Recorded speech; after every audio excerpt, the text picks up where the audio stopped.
Hi, friends of APBA and APBA Golf. Dr. TC from Lysippus here today, and we're going to talk about hitting the ball through a dog leg. But before we do that, let's take a look at two very important concepts in golf, and that is club path and club angle.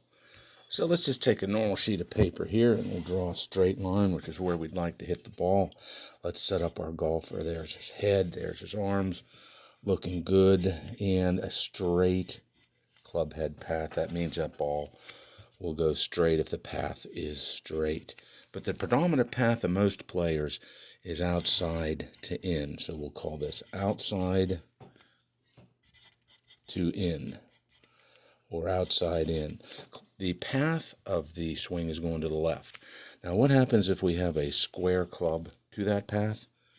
Ball goes straight to the left, and we call that a pull. What if the club is slightly closed to that path? It starts left and goes further left. That's very undesirable. Pull, hook.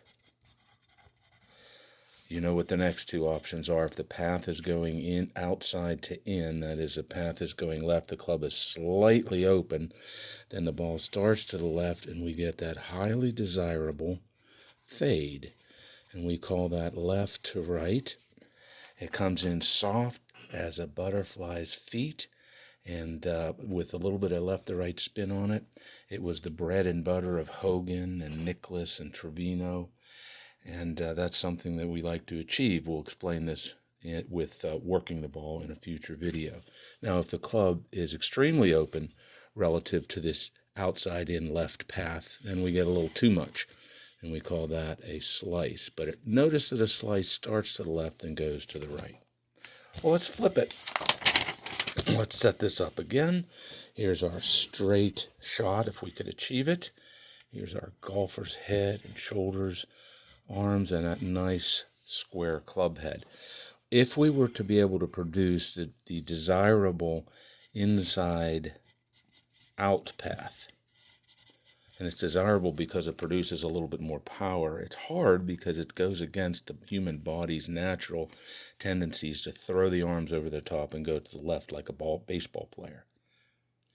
If we had a square club head to this inside-out path, we would go pretty much straight to the right, and that's called a push. Starts to the right, no spin on the ball, and it goes to the right. If the club were slightly open relative to the path, then we get what's called a push slice. Highly undesirable. We're hoping for the ball to come back, and that goes in the wrong direction. If we're able to get the club head slightly closed to the path, it starts to the right and has that highly desirable draw action back to the left. It's powerful, has a little overspin on it. If we were to overcook the club face left, then we get a little too much, and we call that a hook. So path is either inside out or outside in, and then the club angle typically with the path produces the spin. Well, I hope that's helpful for us understanding golf a little bit, and then we're going to follow up with hitting through the dog leg.